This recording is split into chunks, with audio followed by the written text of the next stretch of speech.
Hi, this is Kerry Artag with Wicked Stocks bringing you the daily Tesla report for Monday, February 6, 2023. Before I jump into the charts like this one, I just want to encourage you to please click like every time you watch the daily Tesla report. It does help us out a great deal in being found on YouTube with their algorithms, the number of likes per views, so to speak. Also, subscribe to the Wicked Stocks YouTube channel. It'll provide you notification every time new content has been uploaded for your viewing, including the daily Tesla report and daily Apple report. And if you would, please share the content with friends and colleagues. So I'm going to start with this chart, weekly chart, take a look at the big picture, and as usual, work our way into the short term for the day itself. But just a reminder that we came off of this channel support about a month and a half ago that is dropping weekly, presently in the 86.48 to 98.18 region. After having come off of that area, I was anticipating that this former channel structure, presently in the 154.57 to 162.68 area, just might contain buying pressures for the month of February, and that we could actually fall off again and retest this zone of channel support. But we didn't do that. That positive earnings actually boosted the market above this area. We closed above it on a weekly basis. It actually, as you can see, held last week's low pretty much. And following the settlement above the 154.57 to 162.68 area, I've been expecting the 255.69 new channel top as a 2 to 3 month target, and that remains in effect. So over the next several months, this area does drop into the 240s and then the 230s. So I've been mentioning how the 230s, 240s are considered a 2 to 3 month target, and that remains in effect. So let's take a look at the daily chart and the fact that there is still this longer term descending 1/3 speed line that is based on the November 21 all-time high against the more recent pullback low in January. We've been pushing through it in this high volatility market, but we have yet to close above it. I have reduced it to a 2-star resistance, meaning rather than containing weekly buying pressures, I think it may well contain an early week high. And from here, we could fall back into the lower 170s over the next few days, perhaps, given the presently heightened volatility. But given the fact I'm still anticipating this 257.09 on the daily chart long-term channel top, just know that violating 191.74 is considered an eventuality, and it may be this week. If we do push or open today above 191.74, 198.92 is likely. Now, that's an intraday resistance area that did roughly capture last Friday's high of 199 even.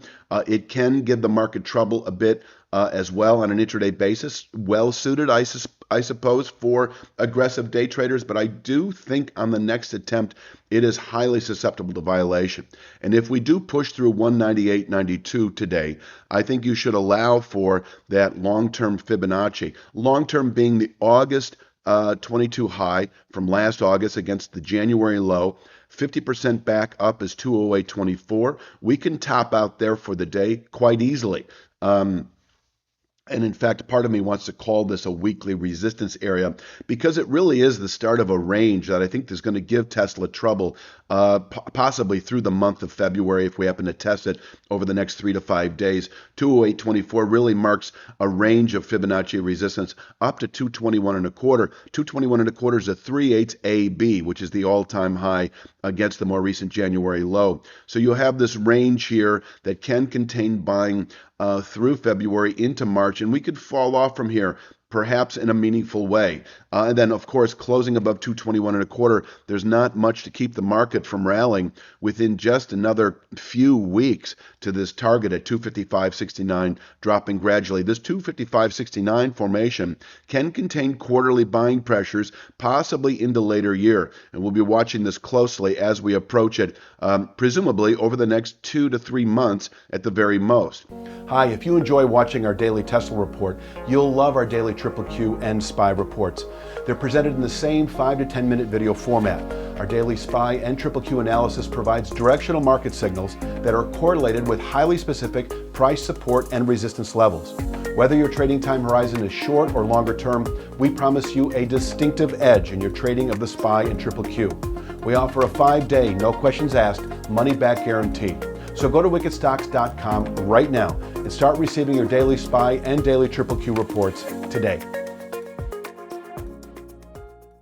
So let's take a look at the day itself. I want to show you one chart to begin with, and that is just 178.85. A simple rising channel bottom over the last week of activity. I have it as a mere intraday support level. It may well contain daily selling pressures. There's a lot going on in the upper 170s. You have this former high area here. I believe that was 180.60. That may be the 180.68 mark. Something tells me this was 180.63. So we go through all this stuff very carefully. We'll look at Fibonacci's, trend lines, also old highs.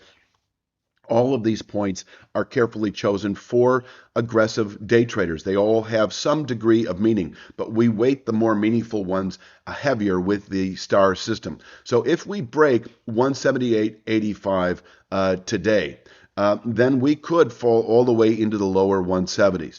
And the lower 170s is a convergence right now between a new rising 1/3 speed line is based in part on last Friday's high.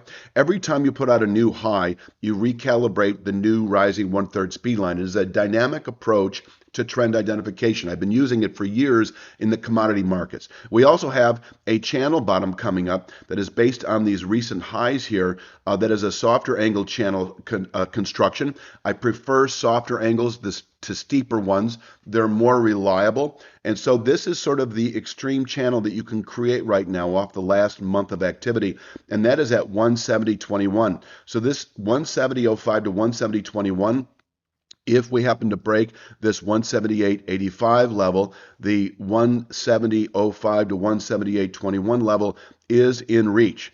And it can contain selling. I'm calling this 4 stars still because of the breakout that we had just, a few weeks ago, a couple of weeks ago when we settled above this area.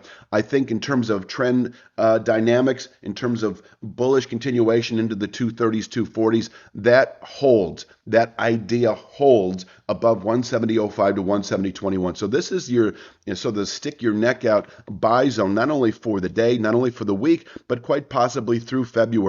As from here, we can turn back up, closing above the 190-174 speed line, then the day or two to follow would then set off follow through buying into the possibly the 221.25 long-term Fibonacci area. But I don't want to get too far ahead of myself. I'm throwing a lot of information here at you.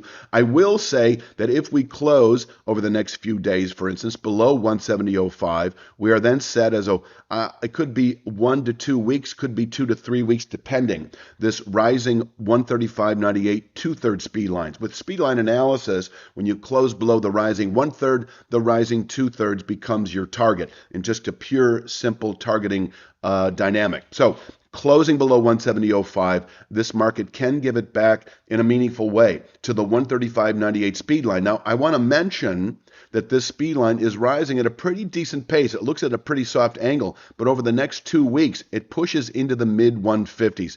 And why I want to mention that to you is because I will not forget this zone of longer-term support. Over the next 2 weeks, this zone of long-term support, I think I actually have it illustrated on one of the charts here. No, not quite.